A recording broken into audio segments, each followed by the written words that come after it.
सभी को अपने चैनल में। और अगर मेरे चैनल पर नए हैं तो लाइक सब्सक्राइब जरूर कर दीजिएगा और मेरा सपोर्ट करिएगा दोस्तों। तो चलिए एक छोटा सा आप सभी को बहुत दर्द भरा देवी गीत है, जो एक दुखारण अपने पति के लिए कैसे देवी मैया से विनती करती है। चलिए मैं गाना के माध्यम से आप सभी को सुनाती हूँ। आँखिया से लोर झारे हे देवी मैया, आँखिया से लोर झरे हे देवी मैया, के करा से कोही अपन दुख देवी मैया, के करा से कोही अपन दुख देवी मैया। दुख की घड़ी में केहू ना सहैया, दुख की घड़ी में केहू ना सहैया, के करा से कोही अपन दुख देवी मैया, के करा से कोही अपन दुख देवी मैया।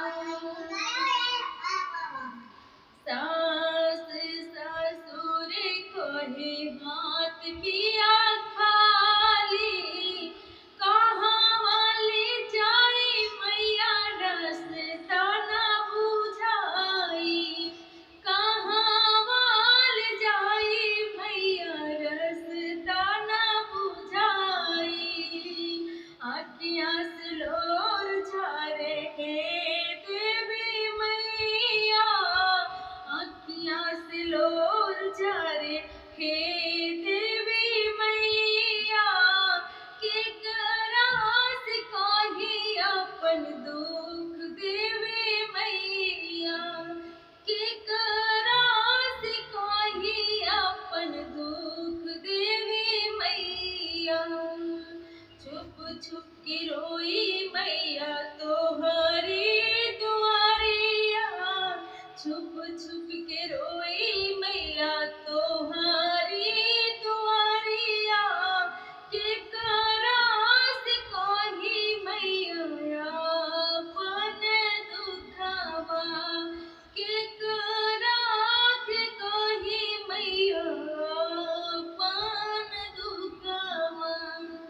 दुख की घड़ी में कोई ना सहैया, दुख की घड़ी में मैया केहू ना सहैया, के करा कही मैया अपन दुखवा, के करा से कोही मैया अपन दुखवा।